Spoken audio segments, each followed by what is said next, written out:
Oh man, that sound like Big Ren the Legendary, dog. Oh, sounds like I'm right, man. You are correct, sir. Nice. Nice. You got through, yeah. My phone's been ringing I've been on the phone all day. I'm such a busy guy. It must have been hard to get through. Yeah, man. I'm sure your joint's been ringing off the hook, man. Your aura and your essence, man, it's effervescent, dog. I understand you, popular guy. You're loved out here. People want to get close to you, man. Want to get next to you. I get it, man. Man, that's fine with me, man. I just got to be patient, you know. True. Almost lost mine, but I gathered it. I regathered it. I knew, I understood. I didn't know you lost it. I always thought you had it. I always thought you had it better than me. Hell. Oh no, I got close. Okay. I got close. Yeah. I didn't lose it. It happens. Yeah. It rarely happens. I'm not gonna say it never happens. Yeah. Like it happens. It's hard it's hard to happen, but like you gotta earn it, like I said before. But I kept it together. I was like, you know what? I get it. It's Ren. Just gotta be patient. Mm-hmm. And here we are, We made it, we're all good. We are connected. How you feeling, my guy? Man, I'm finally starting to get back together after this weekend.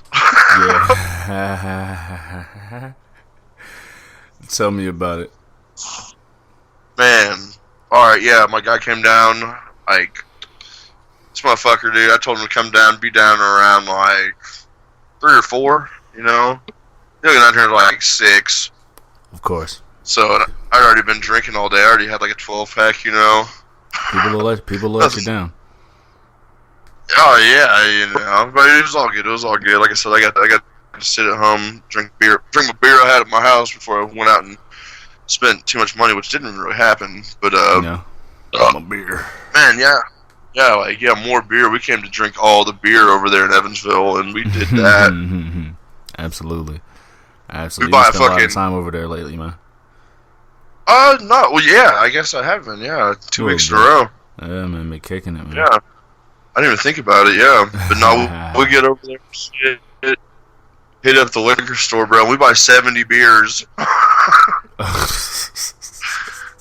buy 70 fucking beers, bro. Like between the two of us. So like, and it wasn't even like over there, bro. Shit, they got 12 packs of tall boys. Oh man. Yeah. So I've been hearing a lot about beer specials lately. So yeah, go ahead. Yeah, we got a solid beer special down here right now. A fucking 12-pack of Bud, $9. That's a deal. That's like Keystone Light, Hey man, summer is about to be upon us, man. Yeah, I'm looking forward to it. But no, yeah, we go get some grub and shit like that. Go to the casino, and I only lose like $30. That's pretty good, I guess. It's not too bad for a couple hours of playing. Yeah. And then, like, dude, okay, we go to this fucking bar. Well, first, like, we see these, like, we're waiting outside for the shuttle. Yeah. And, like, we started talking to these dudes that are waiting out there, and they're not even at the hotel. I think they were just at the casino, and they were trying to go to the same bar that we were at. So it's like, fuck it, just hop in the shuttle with us, and, like, just get a free ride, 'cause that's where we're going. We give them there, and fucking they just start buying us drinks and shit, like, they brought us at least like 5 drinks within the first 30 minutes. So like we're already rolling. Absolutely. And like I said, we didn't really spend too much money. Like other people were just buying us beers and shit. Like you see what I was wearing, bro. I was gonna say, man, I was gonna try to find a way to work it in, man. Y'all gotta check out Ren. He'll give you the social medias here in a bit, but y'all gotta see Ren on the social medias, man. I'm used to him wearing, like, I know he wears cutoffs, but they usually cover his knees, man. I forgot the boy had knees. He had on these fly ass Reebok high tops. I was like, oh yeah. Oh yeah, some pussy's about to get pussied tonight. Like we had there was a good 5 inches above the knee on those shorts. Yeah. The tan lines it was different. I was blinding some motherfuckers and how wet my legs were. I swear to God. Like I was getting a lot of like good looks, like, and then there was also a couple of bad ones, but that's always going to happen, you know. Like had haters, but I feel you. It was great, man. And like we were leaving this motherfucker. Like we were waiting on a cab. Like we closed like we were there till 3, and this dude just walks up to me and my guy, and he's like, "Hey man, what's up, man?" Like just like being all friendly and shit. And he's like, "I just want to let you know, all my buddies want to whip your ass." I'm like, hold on, full of shit. What the fuck are you talking about? Yeah, full of, like I don't know what the fuck he was thinking, because like there was a shitload of cops there. Anyways, like he wasn't like, I don't know what he was drinking. I'm glad I didn't have any of it that night. But like I was like, what do you mean? Like what's up? And he was like, yeah, man, they want to beat you up. And I was like, what? Like I don't understand this. I don't know what the fuck is going on. He's like, well, does not compute. He's like, well, you're not from around here. I was like, hold the fuck up. You're not from around here. Get the fuck. Like, what year are we in, dude? Oh, man. Look, I be saying all the time, man, ain't nothing changed but technology. Like, motherfuckers ain't different. No, I mean, shit, this is the first time I've been to this place. You know, won't be the last time. That's for sure. You say you're from the wrong side of the tracks, bud. Yeah, basically. We're gonna kick your keys. By that time, the Uber rolled up. Yeah. What'd you tell them? Trying to go to jail. Like, I was just like, yeah, we're riding. Like, I ain't trying to go to jail, and I ain't trying to be stuck here. And look, and I don't want to beat up 5 dudes for kicking your friends' asses. I don't know what the fuck they were expecting. Like, look, man, I don't go around like just stealing off cats, but I imagine if they really wanted to fight you, they would have just. Oh yeah, that would have happened. They go send their representative over. He just wanted to admire like, they were like wanting to like set up a fight. Like I've worked at the bars before. That ain't how it goes, dude. Like if you really wanted to do it, you would have hit me. Hey, bro, come around the back of this building, bro, so we can jump you, bud. We got a little fight club going on, bud. We want you in first. We want you in first. Now that I'm thinking about it, that was like, if you ever seen the movie Fight Club, that was one of the rules in Fight Club. If you've never been here before, you have to fight tonight. Right. They wanted you to join the gang, is what it was. That's what, yeah, like, that, think about it now, that seems like, yeah, they're like, yeah, let's get this big guy in the Fight Club. With, like, all the monies. Like, everybody else was cooler than shit, man. Like, I mean, there was, like, a country band playing, and, like, in between one of their songs, when they were still on stage, I went up to him, I pointed to, like, the guitar player, and he seen me, and I was like, y'all know any fucking Waylon Jennings? And he pointed back at me, like, yes. He went over to his guitar, like, the singer was talking to him for, like, a little bit, and he pointed back at me, and he's like, he wants to hear some Waylon. And they fucking played a Waylon song the very next song. Nice. They almost invited you on stage, I'm sure. Yeah, man, that could have been. I mean, that would have sold it. If they're playing there next weekend, they should have done that. Actually, I don't know how that would have went. Had you hop on and sing some Waylon. Man, it was a good time though. I enjoyed it, man. It was fun. That's dope, man. That's what I like to hear, Brody. Yeah, out of those 70 beers, I woke up on Monday and there's only 8 left. So shit, 62 beers. I'm sure you knocked down about 42 of them. Yeah, no, I was definitely putting in work than my boy. we were at the hotel, like we went and checked in and shit before we went out to eat. Went to the hotel and like I already killed like a 6-pack there, and he was like, "Are these all yours?" Duh. What do you mean? Are these all yours? Oh man, no. He didn't want me to wear my gear out there too. He didn't want me to wear the shorts. Why? I was like, I gotta show. Yeah, like you do. I was like, I gotta show off the machines, dude. Like, and the white high top Reeboks. Yeah, dude, come on.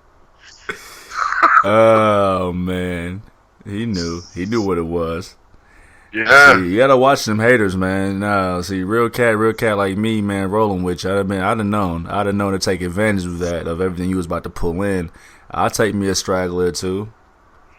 Yeah. If you got the juice, you got the juice, man. Sometimes cats just want a little sip of your juice, man. Yeah. I guess. I mean, it's all right. Like, I'll share. But There's only but so much space anyway. Oh shit! What have you been up to, bro? Man. Well, yeah. So you had the weekend with your homeboy. I had a double shot of weddings this past weekend, actually. Shit was like a whole 180 degrees, man. It was like the best of weddings, and it was like the worst of weddings, dog. The first night, man, Friday, I probably had the dopest crowd ever. In the time that I've been doing this might have been the number one crowd ever. Like, I had such a ball performing for these cats, man. Nice. You know, and you know me, I adhere the party to the ladies. The room don't move unless the ladies are moving. So it wasn't no Mo Bamba. It wasn't no fucking Old Town Road. We just there ain't no chicks at the bar. It ain't gonna be busy. So yeah, exactly. You know what I'm saying? Exactly. So we made a party shaking around the women. And they made it shake for me, man. And it was a lot of love in the place. So salute to them. I'm sure they're fans of WWE and the hard camera. Did you throw it out there? I did not. But there were a couple of, man, your voice is familiar. So I get that all the time. Yeah, I mean. Then Saturday, man, was just complete opposite. Tough, my guy. It was tough, man. I was over in Ohio, man, and you ever like meet people and you could tell they're like looking through you. I'm watching these people come in, and I can just see how high their noses are in the air. I'm like, fuck, okay, all right, I can just see it. I'm looking at I'm looking at the list of songs that she wants to hear, and it's an eclectic mix. A lot of it is older stuff, but I'm seeing the people come in, and I'm like, fuck, okay, these people, okay, fuck it. I keep my spirits up, keep my spirits high, keep my attitude high. But like I said, you ever meet some people and you can just tell that they're not looking at you, they're looking through you? Yeah. I felt like a fucking, like, I don't want to say the help, because that would be, like, disrespectful to the servers and the people who were there. But, like, I felt like, yeah, I was the help to them. Like, I was just, I felt like I was an exhibit, like, being looked through. Like, so I'm like, okay. So the night goes on, man, and you know, I'll say this, man. I will say this. Kids are trash, man. Like kids. Kids are trash. Kids are the worst. I'm trying to get a dance floor cracking, get dance floor started. And there's like 5-6 kids just running around like fucking mice on the dance floor as the dance floor opened up. So nobody wants to dance because they don't feel comfy. There's goddamn Aiden and Ethan and Brennan and Branton fucking doing cartwheels and fucking doing the shuttle run on the fucking dance floor. So finally there's like one older person like, oh yeah, go Ethan. You know what I'm saying? Yeah, like, cheering them on and shit. Yeah. And so I finally get like some of the moms going. Middle-aged white moms love you, boy. So I finally get some of the moms going. They do. And they do. You remember New Orleans? I'll tell that story in a second. So they finally get something going, and like this, one of the bridesmaids comes up, probably early 30s.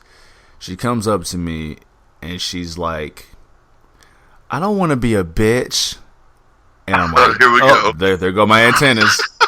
My antennas is like, do. I'm like, oh shit. She goes, "I don't want to be a bitch, but could you play like some better music?" I'm like, okay. I'm looking at these moms dancing. You need to go talk to the girl that's getting married. I'm saying, like, and so that's the thing, right? Music sucks. Cause, and that's the thing, like, so as there's parts of this show that people don't. Now I don't mean this show, but like of the weddings that people don't really understand as like the DJ. Like, yeah, I got to keep a floor going, but for one, I got to adhere to the people who are actually already dancing to an extent. But two, there are certain songs that I have to get to that the people who paid me want to hear. Yeah, and a certain time, we're already running fucking late as it is. They came late, they showed up late, whatever. But there's certain songs I gotta get to that the people who paid me want to hear. Yeah. So I explained that. It's just me on Saturday asking because the DJ played afterwards, and I was trying to get them to play some Pat, and they didn't. Right. You know what I'm saying? So I kind of loosely explained that to her. And she's like, okay, whatever. So some time goes by. Aiden and Braden and Brandon and Ethan are still like having a goddamn fatal 4-way on the fucking dance floor. She comes up to me. She comes like, I know I'm being an asshole. Fucking, can you play like some 90s hip hop? I'm like, fuck. Okay. Look, like I said, there are some things I got to get to. I'm like, follow my lead. I got you. Like, so she fucking cusses at me, talking about how I'm the fucking bride's daughter.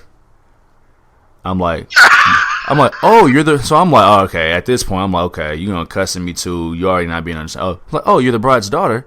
She's like, yeah. I said, oh, so you're not the bride. And I just looked at her. Got her. We just looked at each other. I'm just waiting. So she did she didn't know what the fuck to say. Well, no, she didn't know what to say.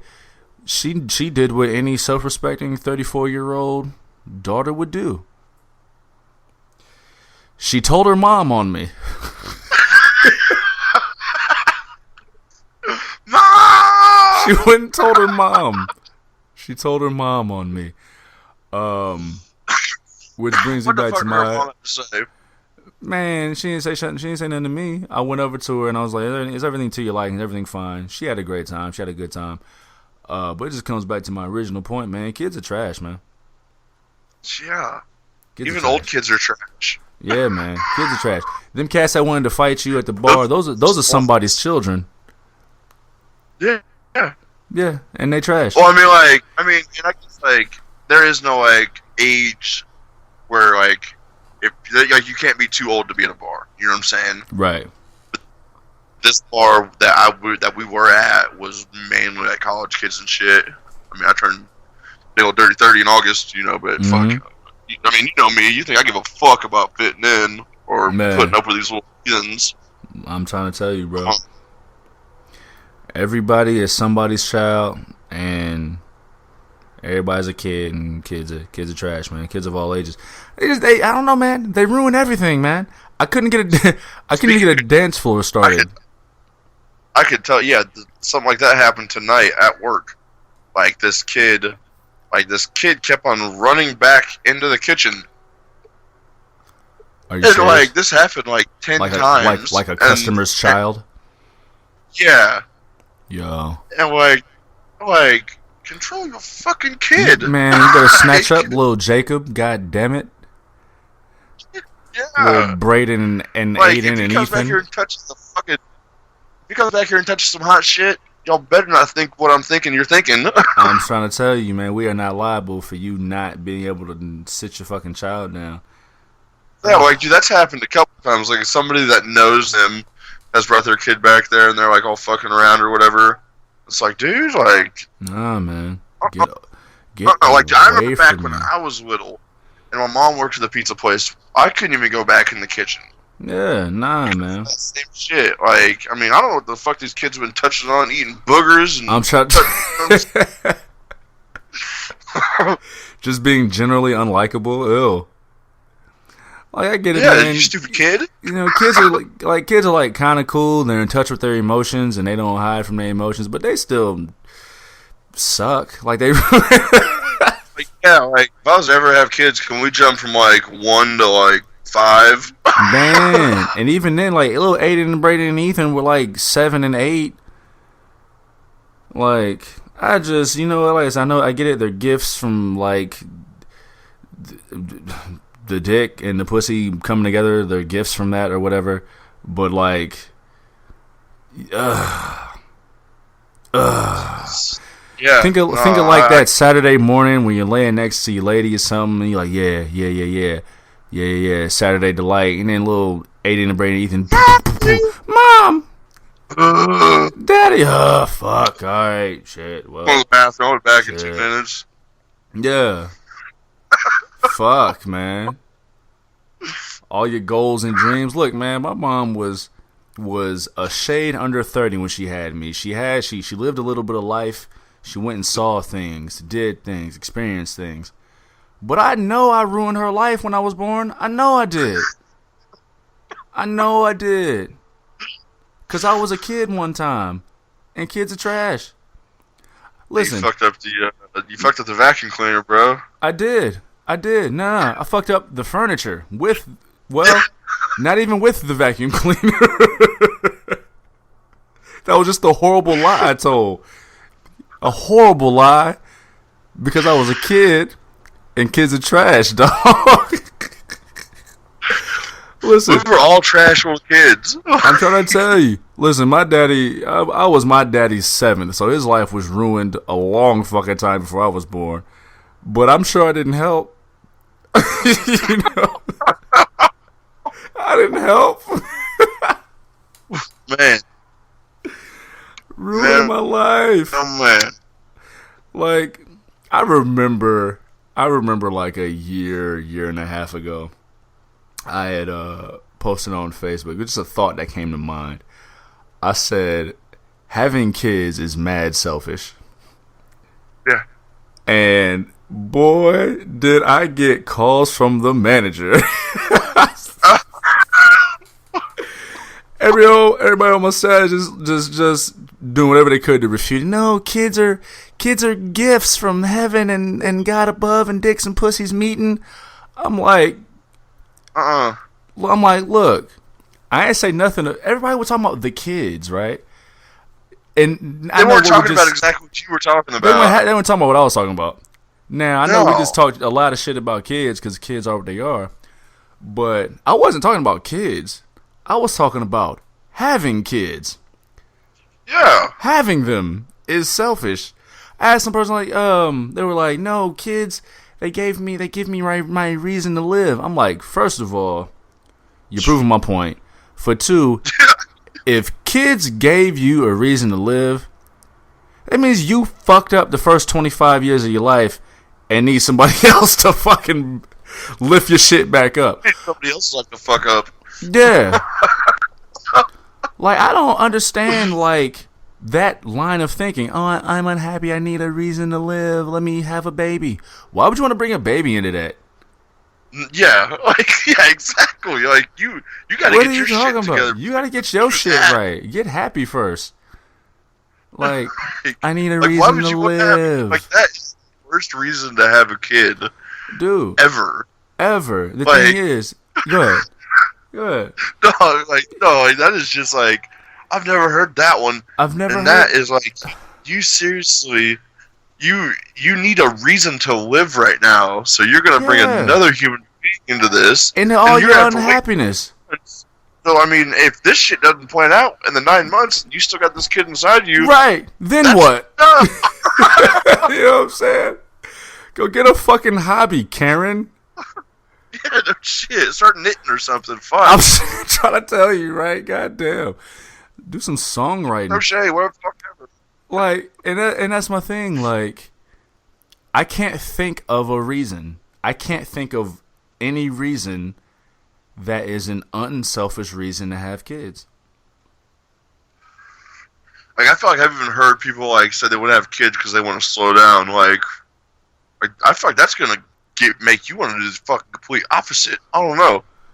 Like, and that's the thing. Down. Like, I need to stop getting wild, so I'm gonna have a kid. Like, right? Yeah, like, no. So instead of just investing in your fucking Netflix subscription, you bring a life into the world. And then you have to pay for that Netflix subscription twice once they get like 18 or whatever. Dude, like, I don't understand. Like, and because what it boils down to for me is that literally nobody asked to be here. No. Literally nobody asked to be here. Bills now, like, dang. So, yeah. So it's like, so think of any reason you can think of, like, okay, well, I want to pass down my legacy. Right, your legacy. So that's a selfish reason. I need a reason to live. That's a selfish reason. I don't know. The only thing I can think of that's not like a selfish reason is like I want to start a family. Like if you legit want to start like a family and be dedicated to it, okay, cool. But that's just different words to say the same thing. Man, shut up. I'm just. I want to have kids. Well, because I want to have a family. Well, why do you want to have a family? Like, yeah. See, now I just realized I'm starting to sound like Ronda Rousey. The impregnation. I went to lunch with one of my homegirls around that time. Shortly after that, she's maybe a year or two older than me. One of my closest homegirls, and you know, she only dates to marry. She wants to be a wife and have kids. You know, completely brainwashed. Completely fucking brainwashed. And she's gonna hear this. I can't wait to get calls from the manager. I'm feeling so spicy. Like, please, somebody please, like, hit my line and tell me you listen to my little podcast. I can't wait. You and your little friend. With your little friend laughing. Just with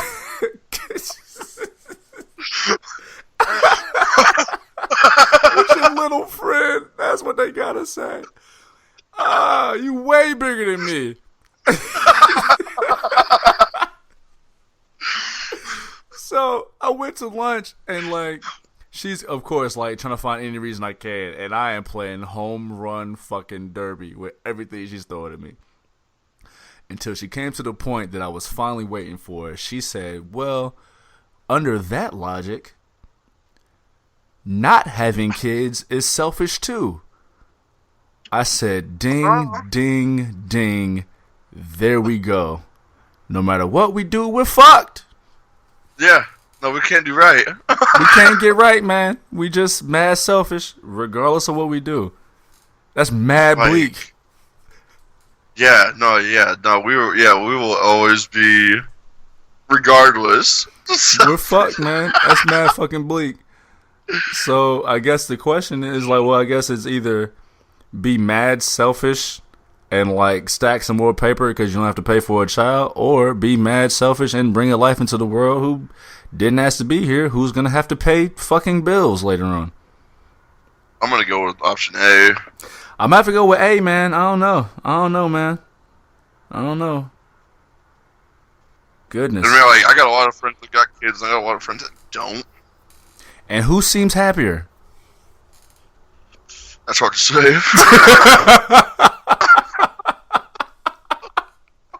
That's hard to say.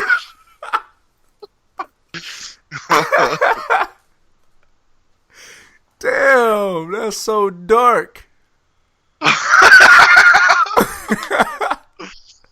I'd be like, I don't know, we can only make our own happiness, I guess, you know what I'm saying? So, yeah.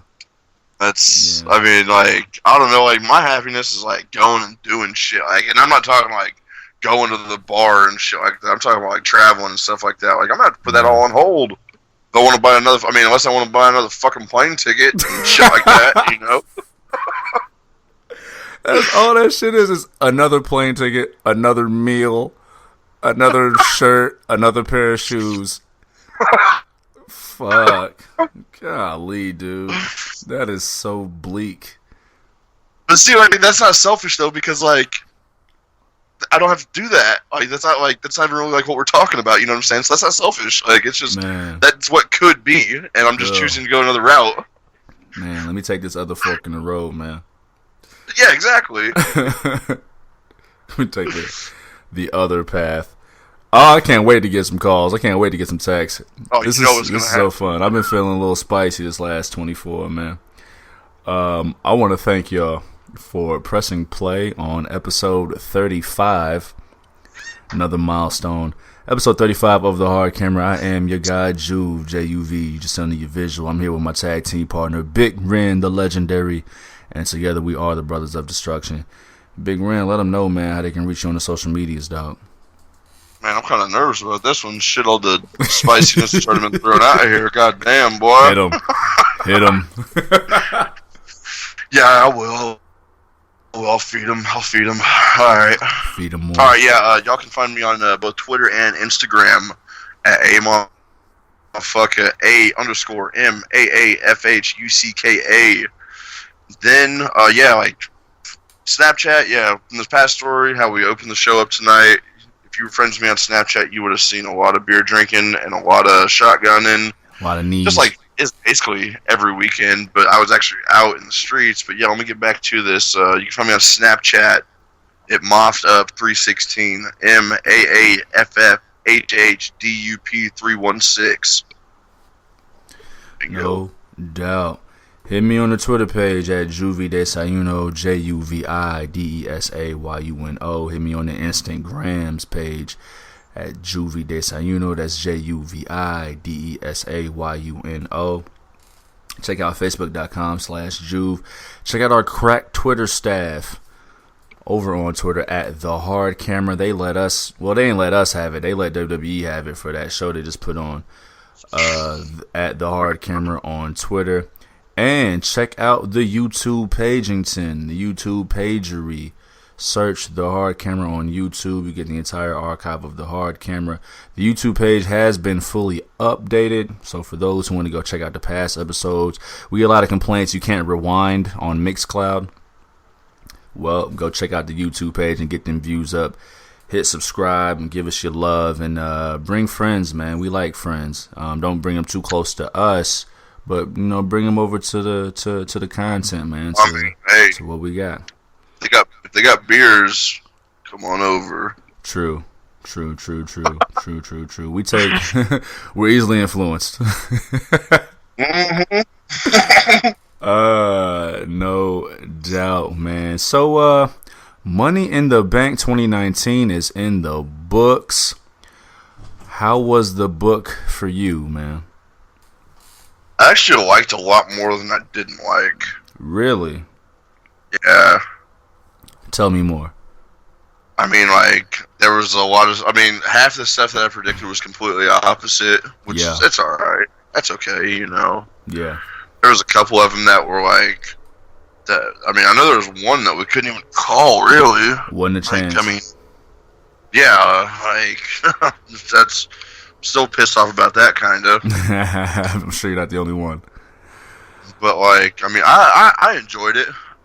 It took me actually a while to watch it. I didn't actually get to start watching it until, midnight on Sunday. Yeah. And it got to around 2 a.m., and I was like, fuck. I could barely keep my eyes open. I was trashed. I had to go take my ass to bed. Yeah. You had to see it with fresh eyes the next day. Yeah. Well, I just started it over, which I probably should have rewatched it, but it's not I enjoyed it. I remembered everything like that, so it was good. I hear you. That actually reminds me, before I tell you what I thought of it, we should give our updated numbers. It is a season premiere of our updated rankings. Big Ren, you went 4 of 10 for 40%. God. And I went 4 of 10 for 40%. We are starting out strong. How about that? Yeah, that's a fucking awesome way to start the season. Man, listen, you were a lot more complimentary to Money in the Bank than I was. It started out strong with the women's Money in the Bank match. But between booking, referee incompetence, and I didn't even see that fuckery. I might have fucking completely fucked up and missed the referee stuff. Go ahead and what all happened with that? Oh yeah, we don't get to that, man. Let's start from the top, man. So in the kickoff show, we had the Usos defeating Daniel Bryan and Rowan. Now, maybe I just completely fucking missed it, but I was always of the belief that this match was for the SmackDown Tag Team titles. That's what I thought. Up until the 3 count happened, and it was all, hey, this match was non-title. So maybe I missed it. If it was a non-title match, I mean, then what do you have the Usos taking on your SmackDown Tag Team Champions for? I get it, wild card rule, but it just reeks of what we've been talking about with the denigration of the tag team division on both sides, Raw and SmackDown. It's pretty sad. It's kind of sad. So it was a serviceable match. It was fun for what it was. Once I realized it was non-titles, okay, this doesn't mean anything, but anything. And then even just like reverse shake-up. Yeah, or much like the last 6 fucking months of television. And then further meant less when the Revival defeated the Usos the next night on Raw. So does that mean the Revival gets a SmackDown Tag Team title shot? I don't know. Moving forward though, man, you know, I will say this: the kickoff show started out, or not the kickoff show, the main show started out strong with the women's Money in the Bank match. What'd you think about that? I was completely surprised on that one. Are you talking about with Lacey? What's that? No. The Money in the Bank match. The first match was the women's Money in the Bank ladder match. Sorry. Oh yeah, I was very, very surprised with that. I had no idea on that one. Yeah. I mean, it seems my go ahead. Now, anyway, just since that's true, and we didn't get to mention that Alexa Bliss was injured or wasn't cleared, and was replaced by Nikki Cross, literally the day after we recorded the episode for last week. But no, I liked it. I thought it was a good match, and I'm glad Bayley won. Yeah, I think what I got next to say about that one that will come a bit later. Yeah, we'll definitely get to that a bit later. Over on Twitter, man, at the hard camera, the operator had it right, man. You picked Alexa Bliss. I had Mandy Rose, but over on Twitter, man, our cracked Twitter slab, they actually chose Bayley and got it right, man. Knocked it out. They might be smarter than both of us. Yeah, we're trash. And they have the ability to feel the moment right before the match. They normally do that. Yeah, so like fuck them, man. Yeah. No, yeah, fuck us. So, well, first off, I don't know if the whole Carmella Mandy Rose thing was a shoot, brother, or if it was a work. It looked like Carmella kind of threw a temper tantrum on live pay-per-view after the whole knee injury from Mandy Rose. Did you catch that? Walk me through it. There was a spot where Carmella was picking up the ladder and Mandy Rose came over and kicked her in the knee. And Carmella, and she went to do some more work, and then Carmella would, shove her away. I do remember this, yep. Shove her away, and then, say out loud, get away from me. Get away from me. And then... I remember hearing that, yeah. Yeah, got out and under the ring and got walked to the back. Eventually came back. She had her little knee sleeve, but it looked to me, it looked like she was legit hurt and just didn't handle it well for live television. I mean, yeah, she was, yeah. Well, I mean, it was, yeah. We've seen that happen with them, but yeah. Yeah. All right, Yep, go ahead. No, but we had seen that a couple times, where it gets realer than real, not necessarily with them two, but I remember whenever fucking Braun Strowman accidentally hit Brock Lesnar one time too hard, and fucking Brock smoked him. Remember that? Told his ass to slow down, calm down. Yeah. Calm your ass down, boy. I think it fit within the context of it all, though. Like, I can totally picture Brock Lesnar trash talking like, calm your ass down, versus what clearly just, I don't want to call him unprofessional, but it to the viewers watching at home, especially a seasoned viewer, it looked like someone was a little off. I'm gonna have to go back and peep it. Yeah.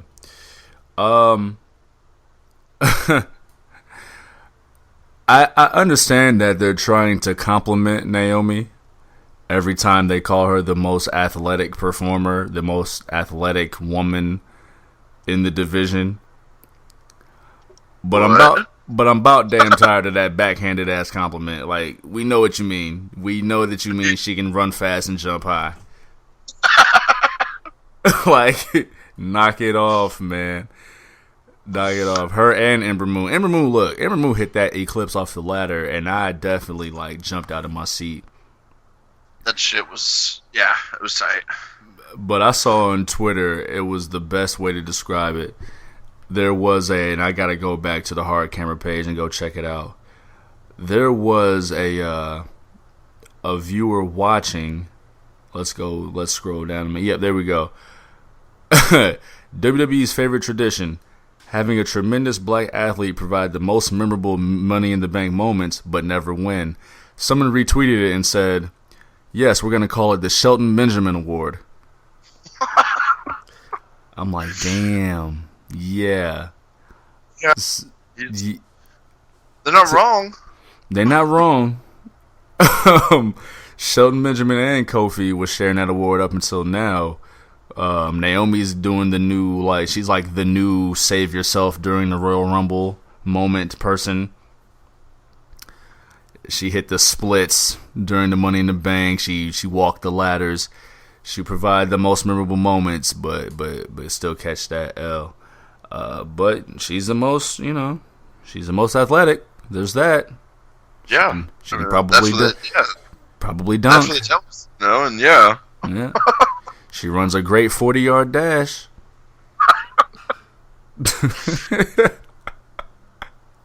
Anything else from women's Money in the Bank match? Nah. How about you? Anything? What's that? Nothing. I say, how about you? Anything? Nothing? No. Salute to Bayley for taking that W. This is where it all goes downhill for me. This was just everything after this up until AJ versus Seth. Everything. So that's 1, 2, 3, 4, 5, 6, 7 matches where I myself was just completely taken out of the show. We start with the U.S. title match. Okay. What the fuck? See, let me go ahead. Shit, I'm gonna sound like a fucking fuck, but no, yeah. Go ahead. I think I know what you're gonna say, but go ahead. Yeah. There was only a couple matches that I actually thought were legit, and thinking about it again now, that was only a couple out of the 11. So, yeah. You know what I'm saying? It wasn't. It was definitely not even close to a great show. But yeah, in hindsight, the shows that were good were good. Mm-hmm. So yeah. It I saw somewhere that they had to stop the match for blood. Samoa Joe was bleeding, and so they decided to cut it short. But we've sat on the show and talked so much about how Samoa Joe needs to be that guy, to be that dangerous guy, and to be the guy to legitimize the U.S. title. And they messed so much of that up in one swoop, in the sense that Samoa Joe lost the title in 1 minute and 40 seconds. B, his shoulder was up after 1, and they counted anyway. the hot shot title switch to Rey Mysterio. Then you do the beatdown after the match, right? You hurt him. And you hurt him.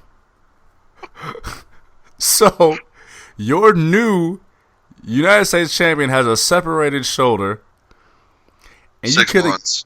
You could have got the same effect had you just left the title on Samoa Joe in the first place.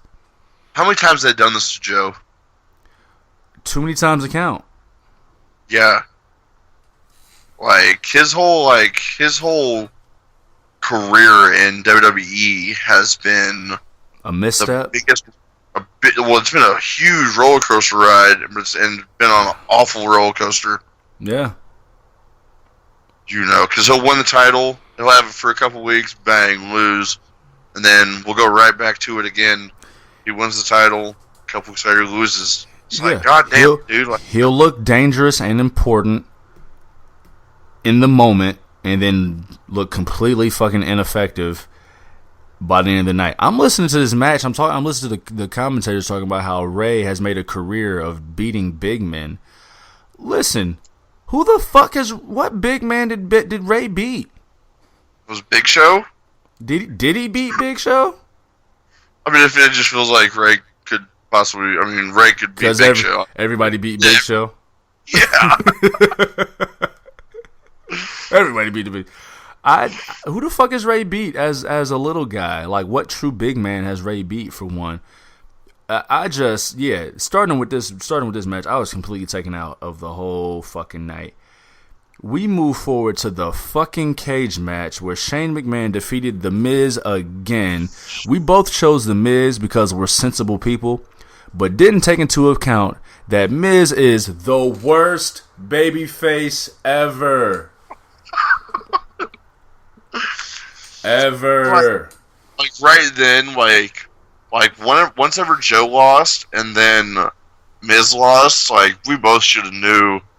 Like fuck, they're gonna. This ain't our show, dude. You know what I'm saying? How long you gonna keep booking Shane McMahon as the biggest babyface in the world? And how incompetent are your refs gonna look? Miz put him in a figure 4, and Shane got the ropes. But there are no rope breaks in a cage match and a no disqualification cage match. Until later on, after Miz wore Shane's ass out with a chair, hit his finishing move on a chair, and Shane McMahon got the ropes in the pinfall. And that time, the rope break counted. Yeah, that's... Okay, so that's another thing that happened that night with the refs. Another thing, yeah. It took me out of it. The fans were already out of it from the last match, Samoa Joe and Ray. But once the rope break came, they were barely into this in the first place, and then this happened, took the crowd completely out. They're hurting themselves bad. They really hurt themselves bad with this pay-per-view. And we ain't even not talking about it yet. And then, because Miz is the worst babyface ever... Shane McMahon slides out of his shirt to beat The Miz. That is just like. I mean, not necessarily just like, but it's kind of the same. Whenever Reigns and Brock Lesnar fought in a cage. No, it ain't. Because Roman Reigns was whooping ass. He broke the cage with a spear. He broke the cage with a spear. Shane was just lucky enough to be facing the worst babyface ever. And just slipped out of his shirt. So you think that's how you think that's actually how it's supposed to go down? 150. I wish I had more percents. Yes. Oh, God. Fucking Tom and Jerry. Fucking Roadrunner and Wile E. Coyote. Fucking Speedy Gonzalez and whoever Speedy Gonzalez's enemy was. Tweety Bird and Sylvester the fucking cat. Man.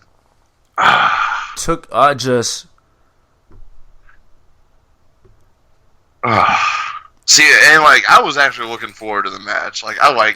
Yeah, no. I know you were.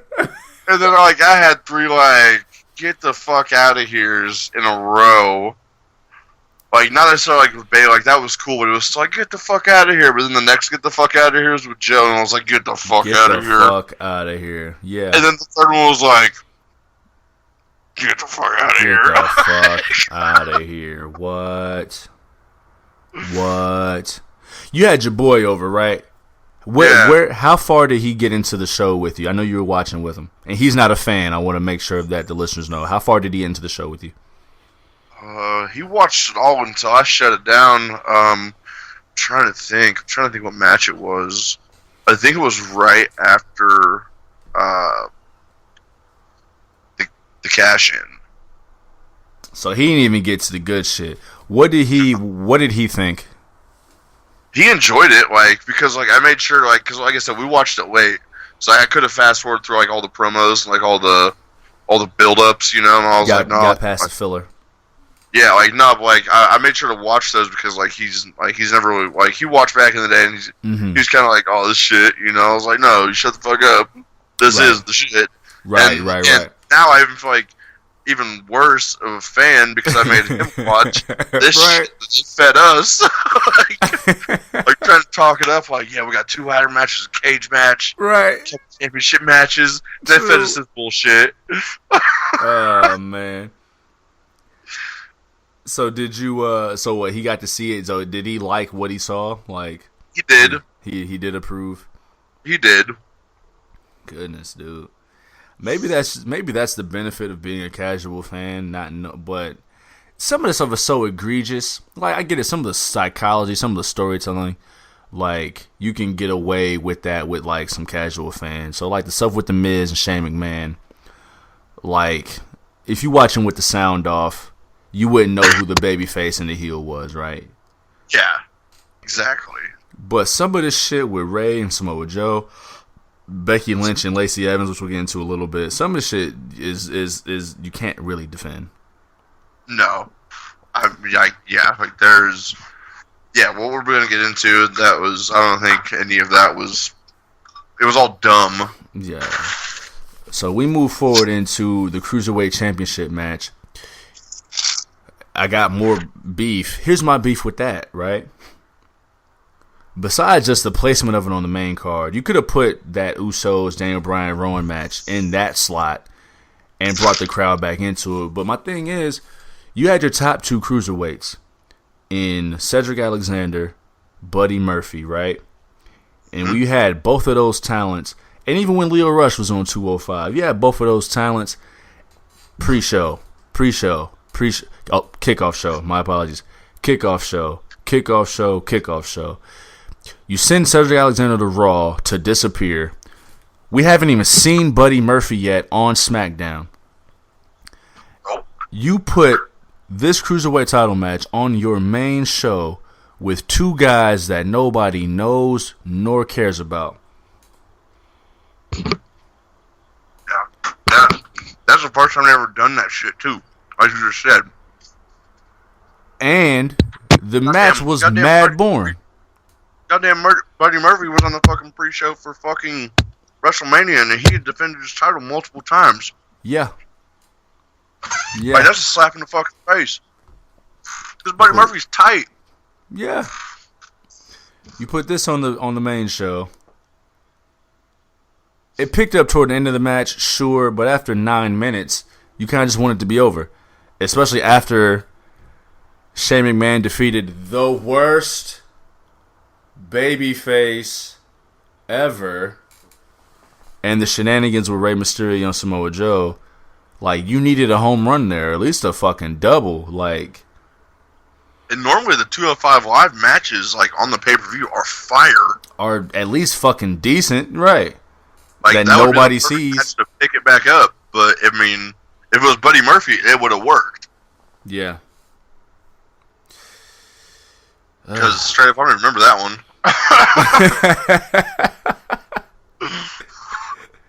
Send the refs to 205. So, Man. We've got another issue with the referees. Becky Lynch defeats Becky Lynch defeats Lacey Evans in just under 9 minutes via submission, right? The match was there. It happened. It was a thing. Did you see where Lacey had Becky pinned for like a 4 count? I do remember that, yeah. And the ref didn't count at all? Because he was distracted by something? No. He was scratching his balls or something. He was just there. He just didn't count. And then fuck are these jokers? He finally got into a position to count, and that's when Becky turned it into the disarm her. Just another moment of like, what the fuck is going? What was in the water? Like, what was in catering? They need to not have any more pay-per-views in Bridgeport. No, just the fans in Bridgeport at all.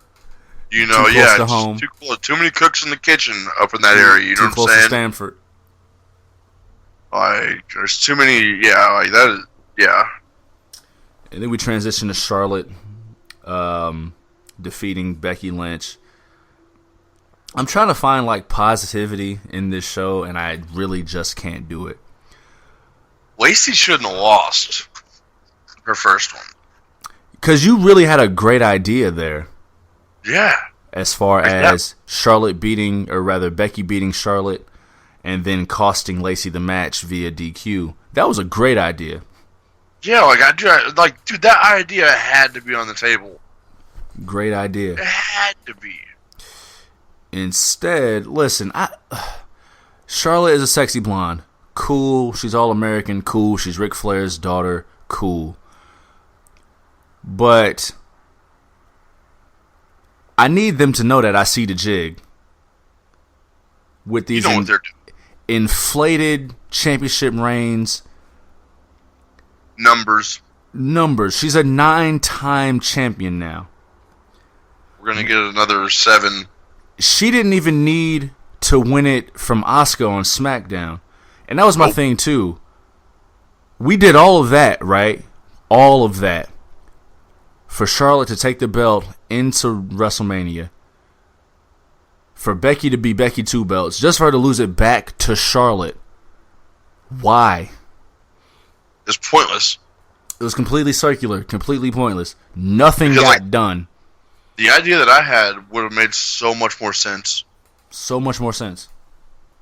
And then they could have came back to Becky and Charlotte at a later date. At a later date.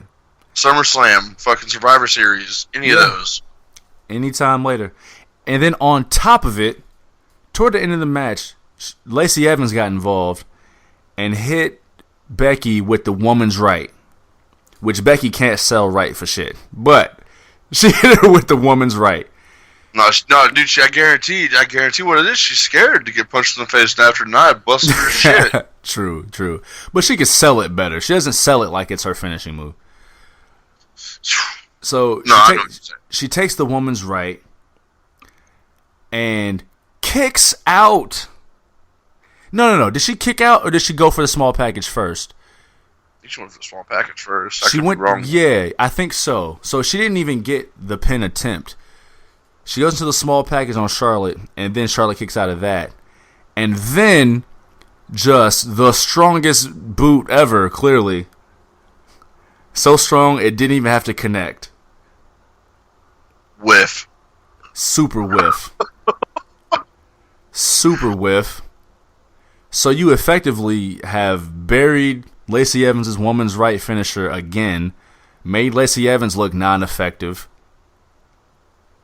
and then expose your product some more with the whiff, and then inflate Charlotte's championship numbers again. So Vince needs to take a fucking 6-month break. Take a vacation. Because it ain't gonna hurt.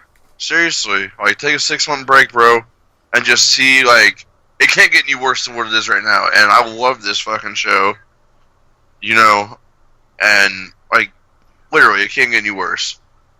So, give it a shot, Vince. Give it a shot, Vinny. If you're hearing this, listen to me. Follow Ren's booking ideas at the least. So on the last show, I asked you if the Money in the Bank briefcase concept was played out. And I tried to be positive, tried to defend it. You said yes, that it is played out. I must say, sure, congratulations to Bayley, word. But the Money in the Bank briefcase is washed and rinsed, my guy. I mean, they don't know how to tell a story with it anymore. No, there is no story with it anymore. We had 2 years in a row that both women cashed in at the same motherfucking night. And if we include Dean Ambrose cashing in on Seth Rollins in 2016, was that 16? Yeah. So okay, what was 2017? Who won in 2017? Braun? No, that was 2018. Okay, Corbin, who blew it on Jinder Mahal. So three on Jinder Mahal. Three of the last 4 years, three of the last 4 cash-ins were on the same night, and the Baron Corbin cash-in was just horribly awry. Braun's cash-in for his career. What's that? Braun didn't cash in last year. He didn't cash in on the same night. You're right. Lost, you'd give it up. I'm thinking of Alexa Bliss. Yeah. That is not even what that's not even what the briefcase is about. He picked his night to cash in. I mean, a la Rob Van Dam, but Rob Van Dam was a cool babyface who smoked weed. He was going to pick his night. Braun Strowman was just a super badass and picked his night, and it went horribly awry via Brock Lesnar, who we'll talk about later. His story was cool, like whenever Braun did it, like, not saying the way he, like, lost the briefcase was cool, but, like, the way they were building that up was fucking tight. Like, I'm not a type of motherfucker to run up in there and when you're down and beat you up or whatever. But, like, dude, like, nah, fuck that. Like, fuck me for even just saying that it was tight, because that's dumb. It's a briefcase, bro. You are guaranteed a title. And that's why the briefcase itself is such a heel thing, because you can just run in and do it when you want to. And of course, it depends on who you're cashing in on. But the Braun Strowman character, like, if he's going to be a heel, because they made him a heel at that time, he should have done heelish things and just cashed in on a random night when Roman Reigns was vulnerable. It set up a cool match in theory. The match really wasn't that great, and it ended up being ruined by Brock Lesnar. But the whole effect of it was just another step in hurting Braun Strowman. Besides the impromptu heel turn, the whole thing was just messy, right? Mm-hmm. And so now we get to a couple nights ago. We get another cash in the night of, and I'm trying to be positive again. Congrats to Bayley, right? But there were other ways you could have went with that, right? Like, hang that over somebody's head. Charlotte and Lacey Evans are stomping Becky Lynch out, right? You had a chance to make a new heel. I'm just thinking of options. I'm not going to say that Bayley should. I'm not saying that she should be a heel. I'm just saying you had an option there. If you're going to do the cash in, then really build Bayley, right? Not just like win it and go back out there and win the champ. Like, she cashed in on Charlotte and became new champ. Now, again, I'm trying to be positive again. It's a new leash on life for Bayley after the whole tag team championship thing. But it was another lazy cash in. Can I get another story with my briefcase, please? That's one of the things that we've been missing out on for at least this past 6 months. Bruh. Story. We've had some electric cash-ins with the briefcase. We used to have great stories from Monday to Monday. Like, we're torturing ourselves every fucking Monday. Yeah, no, like it is a job to watch Monday Night Raw anymore, and that's unfortunate. I'm definitely thinking about, like, one of these shows, one of these pay-per-views. I'm definitely thinking about not watching Raw. And I almost thought about not watching this week. And what I mean is, like, not watching Raw at all and not reading any recaps and just going in cold and just seeing how it can go. And not telling anyone until after the fact. Say it again. I think we'd be okay. I might try it out. Like I might not tell you, might not tell nobody until the recap. Like, I didn't even watch. I straight up almost didn't even watch this week's because like what happened. It was like fucking kidding me. Man, we are shitting all on this one. Speaking of shit, I wonder why they do things like this, because it's not like they have any cable providers to answer to as far as time goes. And then they went and did the match on SmackDown. Roman Reigns defeats Elias in about 10 to 15 seconds after Elias attacked him backstage. Got the electric guitar cracking on stage. Ate a Superman punch and a spear. I really don't know what to add about this at all. Yeah, there's nothing to. I mean, it's you're kind of burying both of them. Yeah. You know what I'm saying? Yeah. Like, don't give Roman Reigns the power just to do Superman punch and the spear. I love Roman Reigns and shit. Don't give him the power just to do that and it's over. That sucks. But still, don't make it to where Elias gets beat just like that. Like that's, And especially he has to do it on his own. He doesn't need help really. I mean, Elias could put up a good match any day. Yeah. But doing this shit, you are hurting both of them big time in different ways. Elias is mad serviceable. I mean, last year's Money in the Bank, he had a really good match with Seth Rollins for the Intercontinental title, right? Oh, yeah. And we talked about it last week, how Elias, his persona is over because he can get in the ring and write a new song and get cheers or get boos or whatever. But you got Roman Reigns, the supposed face of the company, who a month and a half ago was the hottest thing on your screen after beating leukemia. That was watered down. You put him into a feud with Drew McIntyre that looked super promising for WrestleMania. They have, I don't want to call it a stinker, but it didn't do anyone any favors. It didn't do neither man any favors.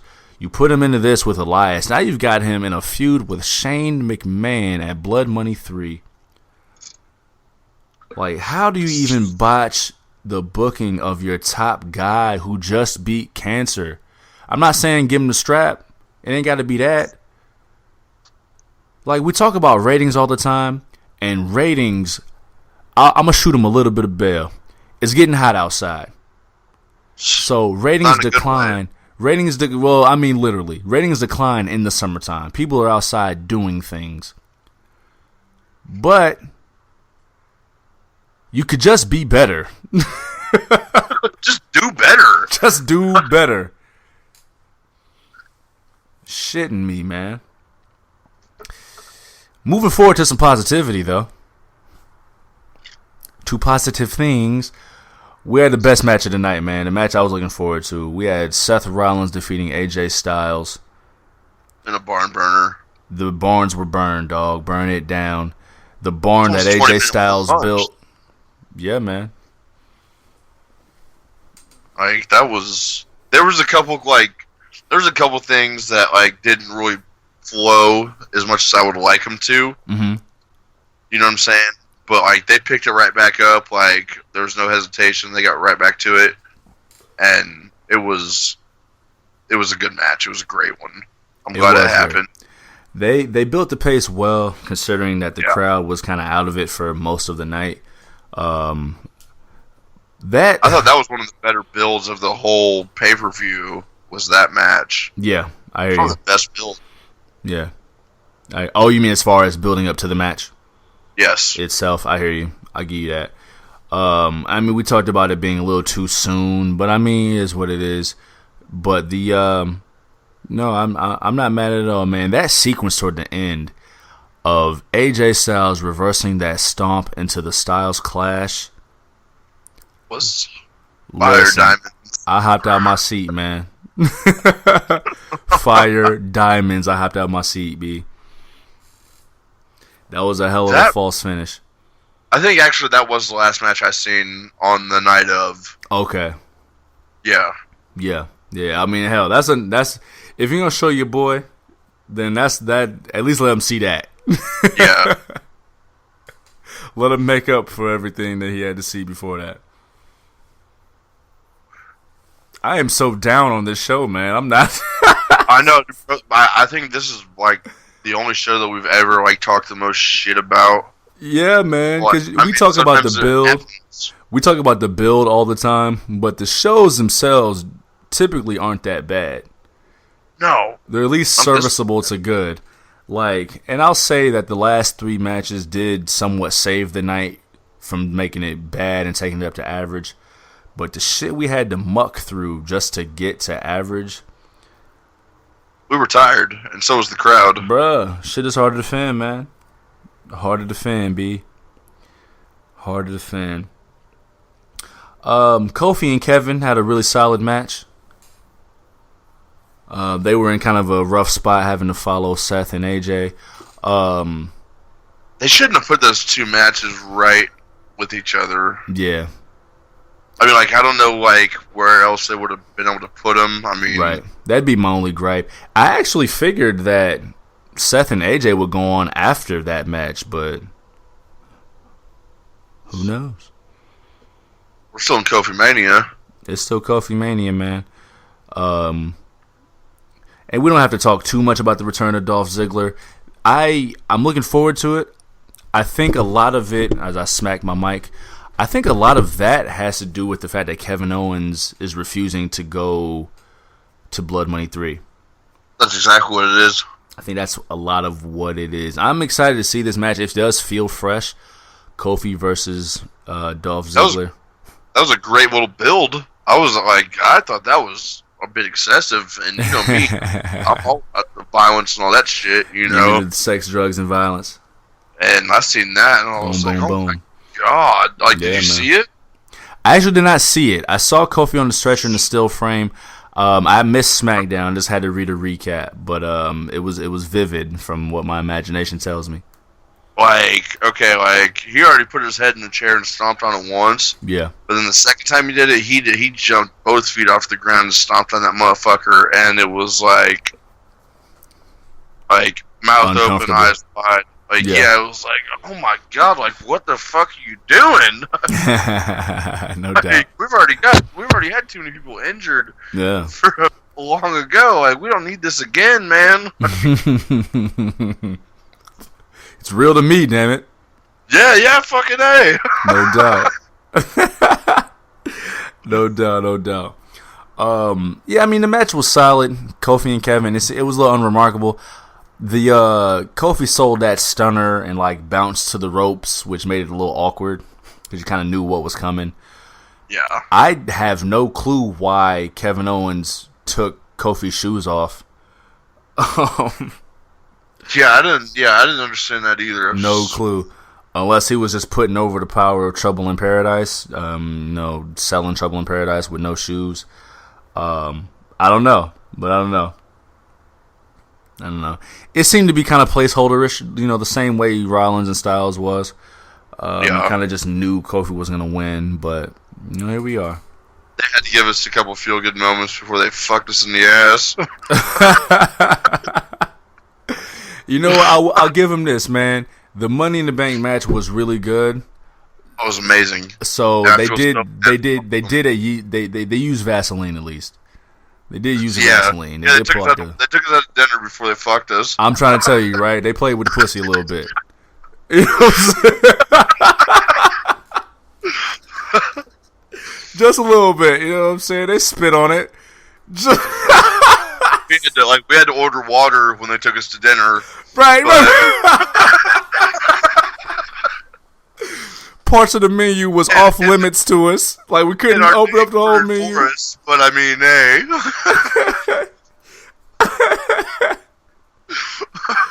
Oh, shit, man. Dead ass, I remember watching some fucking movie, and dude, it was hilarious. I think it was Waiting. You remember that movie, Waiting? Yeah. Movie. Okay, this dude, this redneck dude, takes his wife out to dinner, and he's like, yeah, I'm gonna have a Budweiser. She'll have a water. We'll have 2 steaks, medium rare. Well, hell, give her a Coke. It's her birthday. Like, that's what they did to us. I'm trying to tell you, bro. Ordered the meal for us. I like my steaks medium. Like, come on, man. Golly. So, Brock Lesnar is the beast in the bank. I really thought they had a cool story lined up. Now, I'll give it to him in this way. In a vacuum, because when I watched the show and that first chord of Brock Lesnar's music hit, I was like, oh shit, right? Yeah. So in a vacuum, it was a cool surprise. It was a cool storytelling moment, right? But considering the last year and a half, considering what we believe to be Vince's thoughts and tastes, considering what we've seen as panic moves, considering what we think about the briefcase, I don't know if it's as cool as I thought it was in a vacuum, right? Yeah. Like, dude, I texted you and my guy down there in the South, and I was like, dude, fuck Money in the Bank. I'm sorry. I was dying. And, yeah. Dude, he just sent me back a picture of Brock Lesnar laughing. Nice. He was like, dude, like, this is just Vince telling us, fuck you, this is his show. Bro, that's really what it felt like. A big fuck you. Like, I really thought they had a cool story lined up when Sami Zayn was found strung up upside down. Yeah, I thought it was Bray Wyatt's character, or like Braun Strowman, or couldn't have been Braun Strowman. I thought it was Bray Wyatt's character, straight up. You know what? I actually thought that it was Sami Zayn himself just trying to get Braun Strowman kicked out of the building. I was like, oh, that's fucking perfect, because he knew Braun was going to get in the building.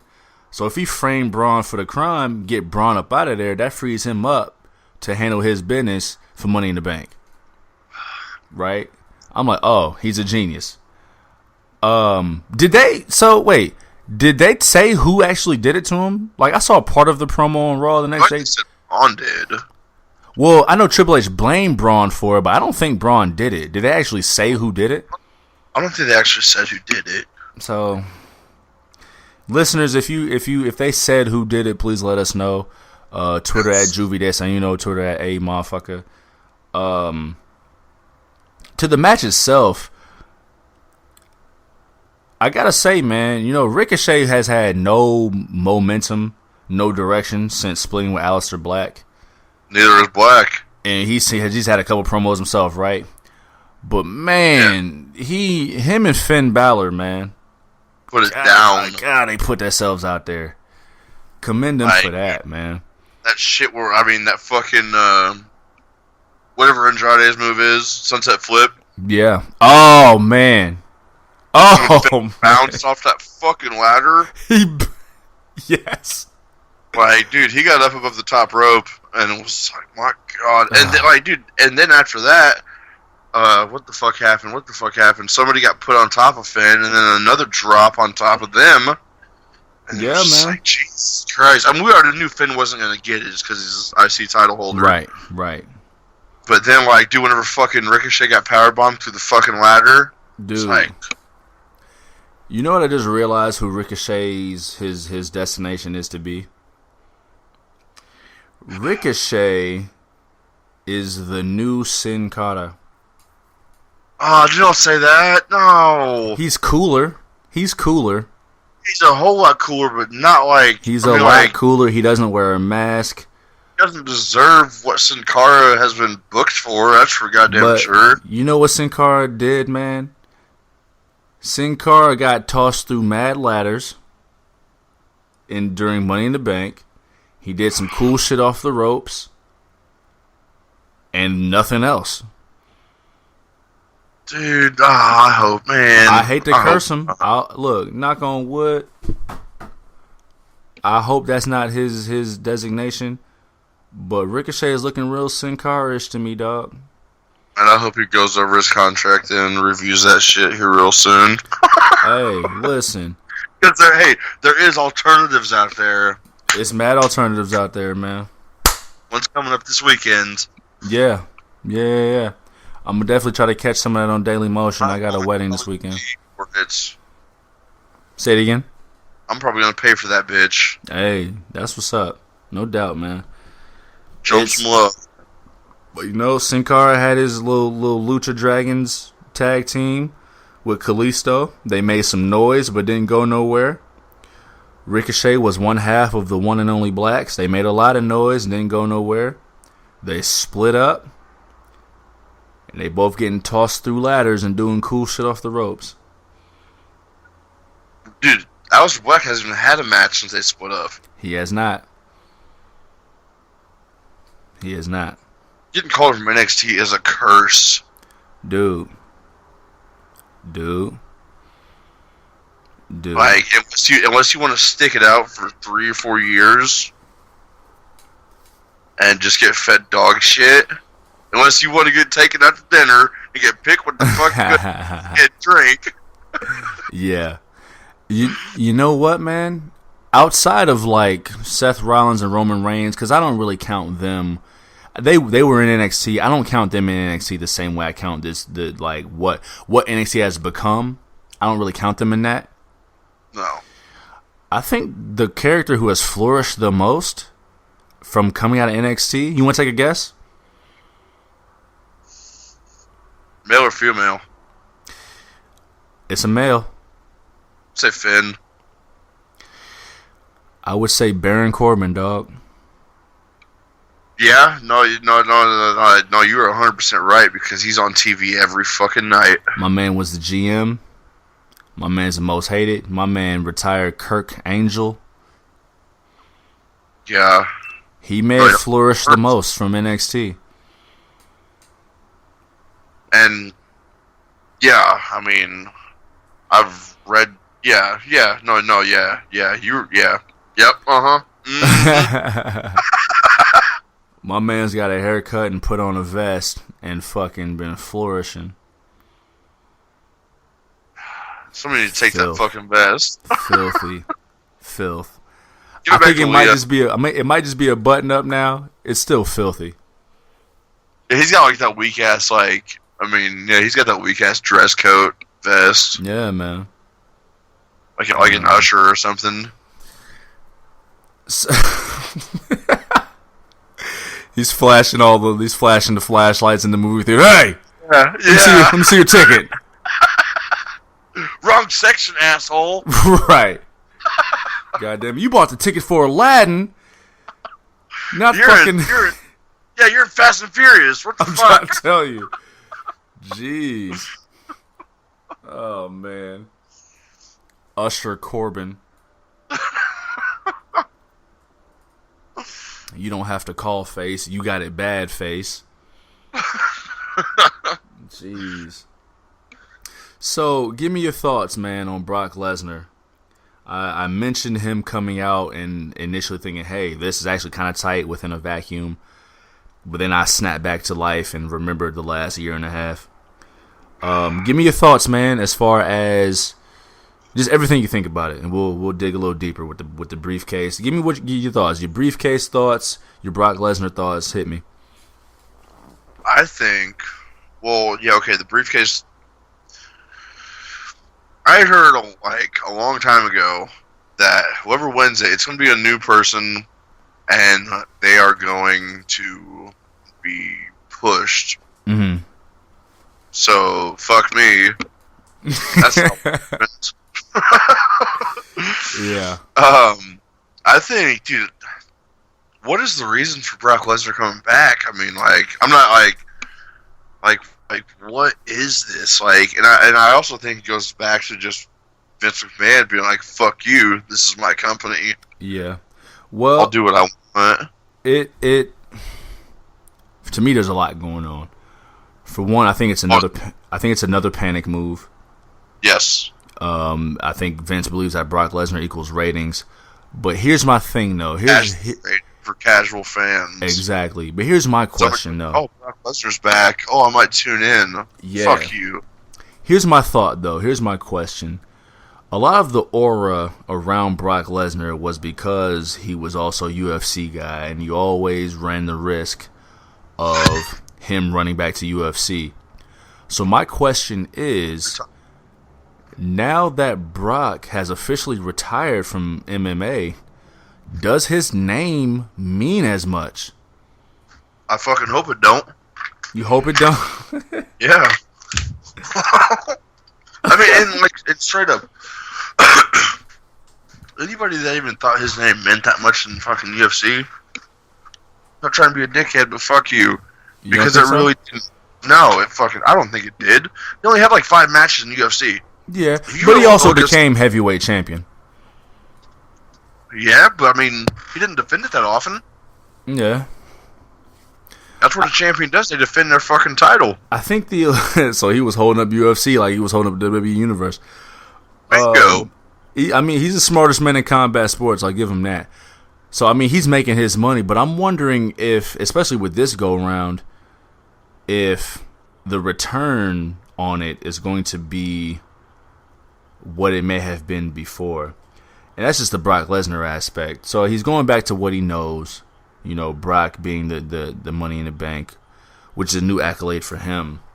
But as far as the briefcase goes, we asked... You think his cat's going to win? You said what? What do you think whenever he cashes in, he's going to win? I'm 50-50 on that. And on the next episode of The Hard Camera, we'll get to that. We'll give our answers because he's going to cash in at Blood Money 3. Yeah. I know it's going to be an announcement on the next Raw, but look, he's cashing in Blood Money 3, which goes back to the question I asked before, if the Money in the Bank briefcase is played out. Like, they didn't have to use the briefcase to tell this story of Brock Lesnar wanting to come back and do what he wants to do. That's Brock Lesnar. He does what he wants to do. So if they're going to give him a match, they're going to give him a match, especially in front of the Saudis who asked for fucking Yokozuna and Ultimate Warrior on Blood Money 1. Like, they just want recognizable names. And yo, did you see? Did you watch Raw at all? I caught some. Okay, did you hear him saying that this is going to be bigger or just as big as WrestleMania? Well, they gotta lie to sell tickets, man. And fuck all that, dude. They gotta lie. No, fuck all that because, dude, they pay up front for the whole deal over there. Yeah. So it's already sold out. No, well, they mean that the show is going to be better and bigger than WrestleMania. Meaning the match card and everything going on around it is going to be better than WrestleMania. Not to me. Which is a slap in the fucking face to the granddaddy of them all. It's to us, yeah. Like, if that's the showcase of the Immortals, then nothing is bigger and better than that. Tell us it's going to be big, but you can leave WrestleMania's name out of it. Yes. Like, it all started over here. Especially, you want to see the full show, come on over. Especially when we know better. Like, we're going to tackle this card next week. Listen, listeners, we've got a lot of content for y'all just based on the schedule.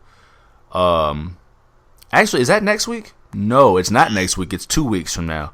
Next week, we're going to tackle NXT TakeOver 25. We're going to dedicate the entire show to NXT. The week after that is when we recap and then tackle Super Showdown. So we've got a lot of content coming on the way, and we're gonna dig into it. But yes, Brock is gonna cash in at Super Showdown, which means he's gonna cash in on Monday. What's that? Yeah, he's gonna announce on Monday. Right. Which could all just be fucking a fuck. You know? I mean, we know what he's going to do. We know what he's going to do. They got to sell that ticket. They got to justify that blood money. They're going to build up that match. I don't know how I feel. I don't know who's going to win it yet. But he's going to cash in. Who is Seth Rollins going to fight? Brock Lesnar. Well, I mean, is he going to have so is Seth Rollins just going to go wait in the ring, pop a chair up, crack a beer, say, I'm waiting on you to cash in, Brock. No, Brock is going to say, hey, I'm cashing in at Blood Money 3, and they're going to promote that match. I mean, I know he's going to fight Seth, but, like, I don't know. I'm just thinking about it too much, I guess. I don't know. Yeah, meaning he's going to announce it early like Braun Strowman did, like Rob Van Dam did. We always think of the briefcase as, hey, a surprise moment, but I mean, you can have your title match whenever you want it. So I mean, if he said, hey, I want it at WrestleMania, they'd make it at WrestleMania. But he's like, hey, that makes sense. Yeah. Because I mean, like you just said, like I'm always expecting a surprise cash in. I mean, like we've had 2 years at Money in the Bank. Yeah. You know. Right. So. Yeah, it's going to be, I mean, we can see that come. It's going to be at Blood Money 3. So, again, that takes us back to the briefcase story of how they can't write a story around a briefcase winner anymore. No, not at all. I feel like it would be easy to do that, but we're just... Creativity is creativity, man, and around that briefcase, you might be right, man. It was played out. It's looking a little washed, looking a little rinsed right now as far as the briefcase itself goes. Yeah. It's almost like they wrote themselves into a corner by even having it. It's almost like they want to get rid of the concept. I don't think they should get rid of the concept. I mean, I don't think they should either. They've only been doing this for 10 years. Yeah, well, no, they've done the pay-per-view for 10 years, but they've had it since 2005.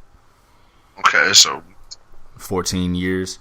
Yeah, 14. It's a cool concept, but it's almost the way they book it is like, okay, we'll do this special night, this one night, and then we'll just get rid of this thing because we can't ride around this thing for however long. So I mean, I don't know.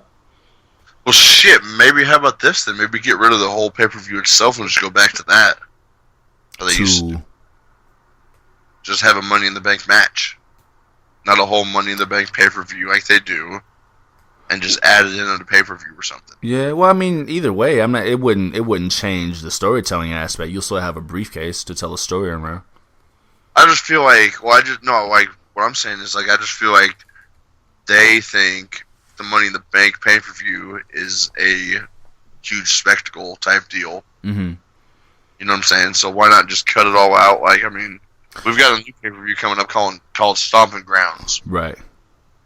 No, I get what you mean, but no, it wouldn't matter anyway. Because if you're gonna have the Money in the Bank match, it doesn't matter if it's at the Money in the Bank pay-per-view, if it's at WrestleMania, if it's in my backyard, I can watch off the balcony. You still got a briefcase that you have to ride around. I agree. I know. Yeah. It ain't the pay-per-view; it's the match that they've kind of written themselves into a corner about. You know what I mean? You right. No. So that was Money in the Bank.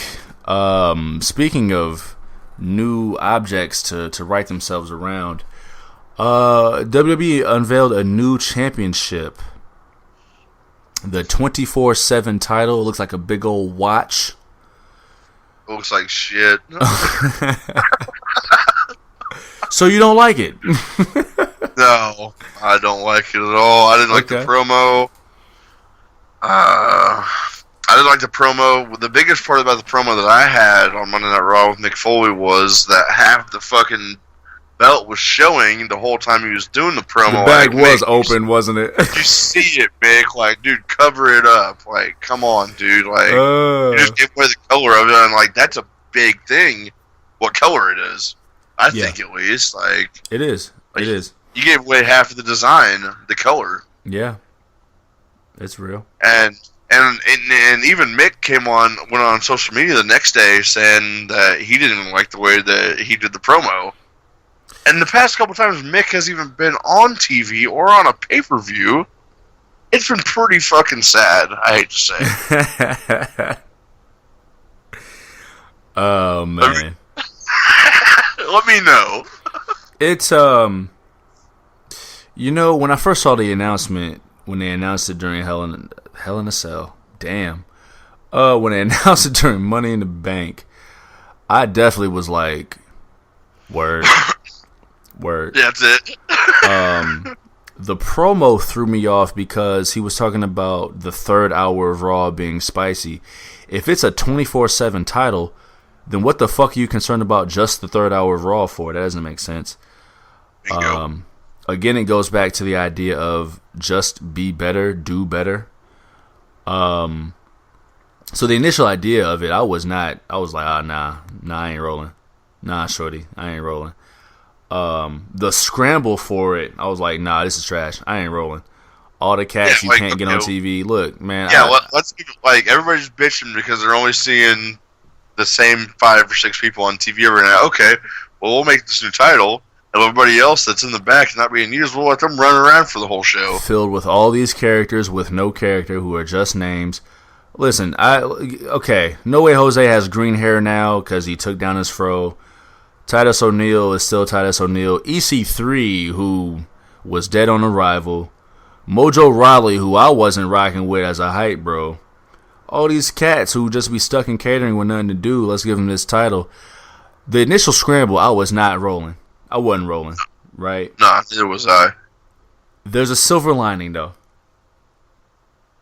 There's some sunshine. Let's hear it. The boy R-Truth, man. I'm glad to see R-Truth with it. If it's going, listen, R-Truth has, I used to hate on him back in the day. R-Truth has been consistently funny. And if they're going to make this a comedy title, which is basically an offshoot of the old hardcore title, if they're going to make this a comedy title, I'm not a zany comedy guy, right? I like my positivity to be negative. I'm not a zany comedy guy. But if they're going to make it this, let R-Truth be the center of that. Because he can do this comedy thing well, man. Like who won the title? Who was it? Was it Bobby Roode? And then Titus O'Neil. Okay, and then Bobby Roode. Okay, so Bobby Roode ran out to the parking lot or whatever, and Truth was there, and he was like, I got you, bro. Pop the trunk. And he fucking beat the shit out of Bobby Roode, threw him in the trunk, and then drove off with the belt. Yeah. Yep. Yeah, he hit him in the trunk, and then everyone, he told everybody he went that way. And then Roode got out of the trunk, he threw his head off the trunk, pinned him and got up out of there, yeah. So my question is with this title is it open to women? Mick Foley said every superstar. So I just now thought of it. I swear to God, just now. Yeah. Nia Jax comes back and wins that motherfucker. I could see that. She definitely tossed R-Truth. She definitely got rid of R-Truth in the Rumble. Not that they give a fuck about continuity. No. No, I thought about that. But yeah, no, because I seen Paige post something on Twitter about that, asking if it was all it was literally for anyone. And I didn't even think about it whenever they were actually announcing that belt, and I was, damn, okay, I guess, yeah. I mean, they said it was for anyone, and I didn't even think about the other half. Yeah. Maybe Carmella turns on Truth. Ooh. If R-Truth is the center of it, him being funny, I could maybe see where this goes. There are possibilities. But I mean, yeah, the initial revealing, I was like, nah, this is weak. Maybe it's just me looking to be negative, or maybe just looking at what it's been. The bad taste we had in our mouth from the night before, shit, yeah, you ain't lying. Right. So, yeah, man, we'll see where it goes.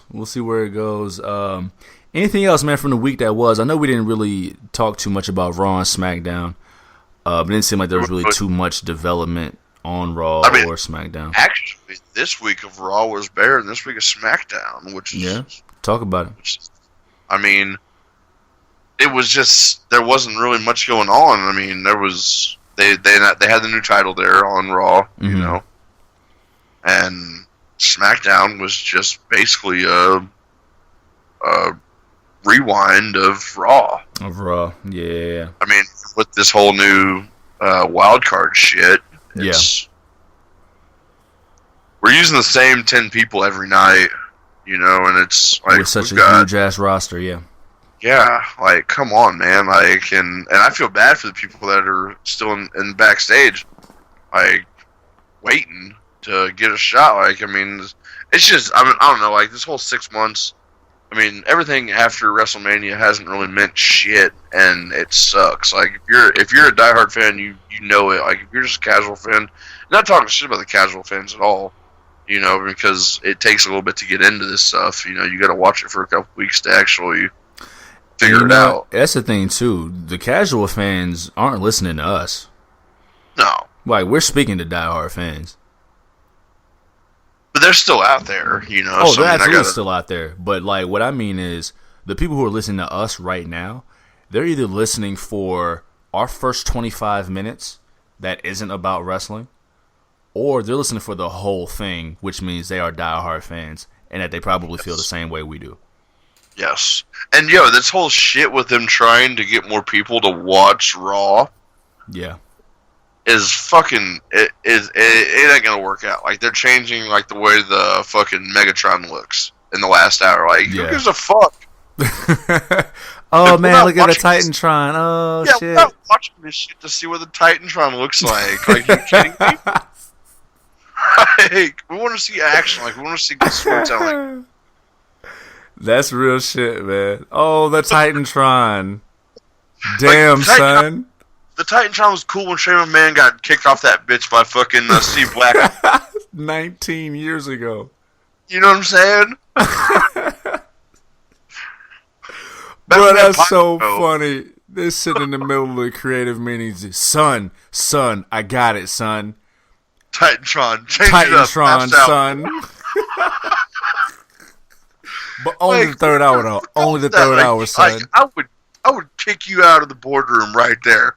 The fucking Titantron. Go get me a beer. Fuck out of here, dude. The Titantron, son. Kill it, son. Kill it. That is crazy. Every other option in the world except do better. No, dude. Titantron. That's it right there, man. Son. Like, people are coming to these shows to watch the Tron. Bruh, imagine me getting a ticket, son. They flipped that Titantron up, son. Hey, they flipped up that Titantron, son. Fuck shit the is rain. Bracking. Watch the Tron. Shit's bracking out here, son. Oh my god. That is wild. That is so crazy. Ren, any more thoughts on Money in the Bank and the week that was? Glad it's over. I'm glad it's over. How about you, bro? What do you got? Listen, man. I like positivity, right? Positivity is a good thing. But goddamn, this show pissed me off, man. See, I want to go back and watch it again, but like, from how pissed off you are about it, I don't know if I want to. It took me out, man. That was 5 to 6 straight matches that straight took me out of the show up until Styles and Rollins did their thing, which we expected them to do. Kofi and Kevin was serviceable. So basically, it was the 2 Money in the Bank matches and the 2 championship matches that held it all together. You had the kickoff show with the Usos and the Planeteers. So, I mean, if you look at the numbers of it, that's 5 out of 11 matches. But that's why numbers can lie sometimes. I love Jay-Z too, but numbers can lie sometimes. So, if you didn't get to catch Money in the Bank, man, check out both Money in the Bank ladder matches and the 2 championship matches. The rest of that shit, man, you could throw that shit in rice. But like I said, listeners, we got a lot of content coming for y'all, man. Next week, we've got NXT TakeOver 25. That card is shaping up. Week after that, we've got the recap plus the Blood Money show. Week after that, we've got the recap of the Blood Money show. If this Stomping Ground pay-per-view is a real thing, we're going to be attacking that too. We got content on content on content coming. Rock with us, man. It's going to be a hot summer.